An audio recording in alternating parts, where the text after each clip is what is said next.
ஆண்டவர் இயேசு கிறிஸ்துவில் என் பிரியமான சகோதர சகோதரிகளே, நம்முடைய பெற்றோர்கள், மூத்த சகோதரர்கள், சகோதரிகள் இவர்களுடைய கடின உழைப்பினால் நான் மிகவும் பயனடைந்திருக்கிறோம். அவர்களும் ஒரு விதத்தில் பவுலடியார் கொரிந்தியருக்கு எழுதிய திருமுகம் 9ஆம் அதிகாரம் 1வது திருவசனத்திலே குறிப்பிடுவது போல நம்மை பார்த்து கேட்க முடியும், நான் ஆண்டவருக்காக செய்த வேலையின் விளைவாகத்தானே நீங்கள் இந்நிலையில் இருக்கிறீர்கள் என்று. ஆம், உண்மையாகவே அவர்களுடைய தியாகம், கடின உழைப்பு நமக்கு பெரிதும் துணை புரிந்திருக்கிறது. பவுலடியார் நற்செய்தி பணிக்காக தன்னையே முழுமையாக மக்களுக்காக கரைத்து கொண்டார். ஓடாய் தேய்ந்தார், மக்களை நாடிச் சென்றார். நற்செய்தி அறிவிக்காவிடில் தனக்கு கேடு என்றார். அந்த பவுல்தான் எபேசிய மக்களை விட்டு பிரிந்து செல்லும் போது சொன்னார்.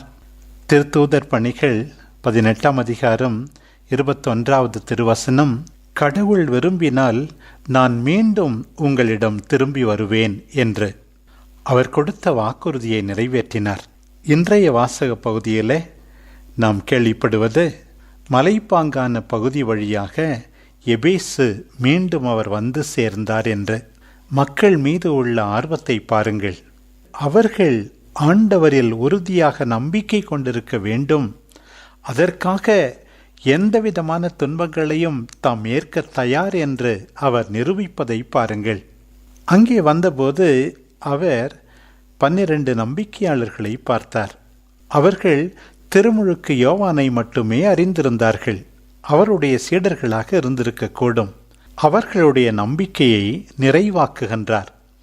எவ்வாறு அப்பல்லோவுக்கு பிரிசில்லாவும் அக்விலாவும் கற்றுக் கொடுத்தார்களோ, அதே போல இவர்களுக்கு ஆண்டவர் இயேசுதான் திருமுழுக்கு யோவானால் முன்னறிவிக்கப்பட்டவர், அவரே மெசியா, தூய ஆவியின் துணையோடுதான் நீங்கள் நிறைவாழ்வு காண முடியும் என்பதை எடுத்துரைத்து தூய ஆவிக்காக இவர்கள் ஜெபிக்கின்றார்கள். தூய ஆவி அவர்கள் மீது இறங்கியது. பரவச பேச்சு பேசினார்கள், இறைவாக்கு உரைத்தார்கள், நிறை உண்மையை நோக்கி அவர்கள் வழிநடத்தப்பட்டார்கள். தொடர்ந்து அங்கேயே 3 மாதம் தங்கியிருந்து எத்தனையோ பேர் ஆண்டவர் இயேசுவை தம் மீட்பராக ஏற்றுக்கொள்ள பவுலடியார் துணை புரிகிறார். பவுலடியாரின் இறை வார்த்தை தாகம், மக்கள் மீது கொண்டுள்ள அக்கறை அத்தனையும் ஆண்டவர் இயேசுவிடமிருந்து பெற்றதுதான்.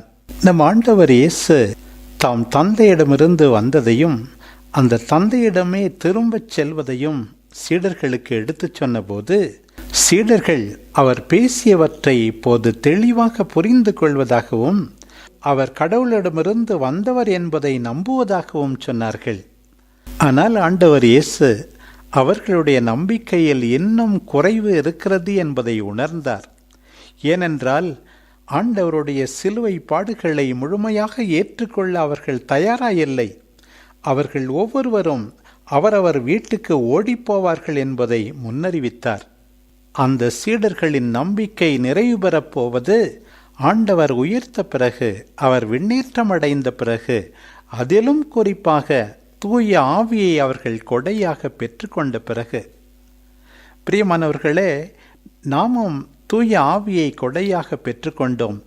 ஆனால் இன்னும் கூட பல நேரங்களிலே நம்முடைய நம்பிக்கை குறைவுபட்டிருக்கிறது. துன்பங்களை ஏற்க பல நேரங்களிலே தயங்குகிறோம். ஏனோதானோ என்று வாழ்க்கை வாழ்ந்து அரைகுறை முயற்சி மட்டும் செய்து நிறைவடையாமலே மடிந்து போகிறோம். தூய ஆவியை நாம் ஏற்கனவே திருமுழுக்கிலும் உறுதி பூசுதலிலும் பெற்றிருந்தாலும் அவருடைய வல்லமை நமக்கு தேவைப்படுகிறது. அந்த தூய ஆவிக்காக, குறிப்பாக தூய ஆவி பெருவிழாவிற்கு முந்தைய இந்த நவநாட்களில் நாம் வேண்டுவோம். தூய ஆவி நம்மில் வந்தால்தான் உண்மைக்கு சாட்சி பகர முடியும், தீமையை எதிர்த்து நிற்க முடியும், மறையுண்மையை நன்றாக புரிந்து கொள்ள முடியும், இன்னும் அதிகமாக தாராளமாக வாழ முடியும், மற்றவரை மன்னிக்க முடியும். அந்த தூய ஆவியின் கொடைகளை நிறைவாக நாம் பெற முயற்சி எடுப்போம். இன்றைக்கு ஆண்டவர் தம் சீடர்களிடம் எடுத்துச் சொன்னவற்றில் இன்னும் சில கருத்துக்களும் எழுகின்றன. முக்கியமாக ஆண்டவர் தாம் தனியாக இருப்பார் என்பதை எடுத்து கூறினார். ஆனால் தனியாக இருந்தாலும் தந்தை அவரை கைவிட்டு விடவில்லை. பிரியமானவர்களே, நம்பிக்கையாளர்களான நாமும் கூட பல நேரங்களில் தனியாக இருப்பதாக இருக்கலாம். குழுமத்தில் இருந்தாலும் குடும்பத்தில் இருந்தாலும் பல நேரங்களில் நாம் தனியே இருப்பது போல தோன்றலாம். ஆனால் தம்மில் நம்பிக்கை கொண்டவர்களோடு கடவுள் எந்நாளும் இருக்கிறார். ஏனென்றால் நம் ஆண்டவர் இயேசு சொல்வது போல, ஆனால் நாம் ஒருபோதும் தனியாயிருப்பதில்லை. நம் ஆண்டவர் சொன்னது போல தந்தை நம்மோடு இருக்கிறார். அடுத்ததாக ஆண்டவருடைய மன்னிக்கும் மனம் இந்த பகுதியிலே வெளிப்படுகிறது. தன்னுடைய சீடர்கள் தன்னை தனியே விட்டுவிட்டு ஓடி போவார்கள் என்றாலும் கூட அவர்களை மன்னித்து ஏற்றுக்கொள்ளுகின்ற அன்பு தெய்வத்தை நாம் இங்கே சந்திக்கிறோம். அடுத்ததாக அவர்கள் மீது இரக்கம் காட்டி அவர்களுடைய இயலாமையை, பலகீனத்தை புரிந்து கொள்கின்ற ஆண்டவரை இங்கே பார்க்கிறோம். மனிதர்களுடைய பாவங்கள் எந்த அளவுக்கு தம்மை காயப்படுத்தும் என்று ஆண்டவர் இயேசு நினைப்பதை விட அது எந்த அளவுக்கு அவர்களையே காயப்படுத்தும் என்று நினைத்து அவர்களுக்காக இரக்கப்படுபவராக ஆண்டவர் இங்கே தோற்றமளிக்கிறார். இறுதியாக ஆண்டவர் இயேசு அந்த சீடர்களுக்கு உற்சாகமூட்டி நம்பிக்கையை அளிக்கிறார். நான் நீங்கள் அமைதி காணும் பொருட்டே உங்களிடம் எல்லாவற்றையும் சொல்லுகிறேன். உலகில் உங்களுக்கு துன்பம் உண்டு, எனினும் துணிவுடன் இருங்கள், நான் உலகின் மீது வெற்றி கொண்டு விட்டேன் என்கின்றார். என்னை பகைத்தவர்கள் எனக்கு இவ்வளவு துரோகம் செய்ய முடிந்தும் நான் வெற்றி கொள்ள முடியுமானால், நீங்கள் துன்புறும் போது என்னை பின்பற்றினால் நிச்சயமாக வெற்றி உங்களுடையதுதான் என்று அவர்களுக்கு உற்சாகமூட்டுகின்றார். பிரியமானவர்களே, பவுலடியாரைப் போல நாமும் நற்செய்தி அறிவிக்க விழைவோம். நம்மால் 4 பேர் நல்வழிக்கு வந்தார்கள் என்று இருக்கட்டும். நம்முடைய வாக்குறுதிகளை காப்போம். மக்களில் குறைவாயிருப்பதை நிறைவாக்குவோம். மக்களோடு தங்கியிருந்து எல்லாருக்கும் எல்லாமாகி ஆண்டவரின் அன்பை உணரச் செய்வோம். தூய ஆவிக்காக ஒவ்வொரு நாளும் வேண்டுவோம். நாம் ஒருபோதும் தனியே இல்லை என்பதை உணர்வோம். ஆண்டவர் இயேசுவைப் போல மன்னிக்கும் மனப்பாங்கு கொண்டிருப்போம்.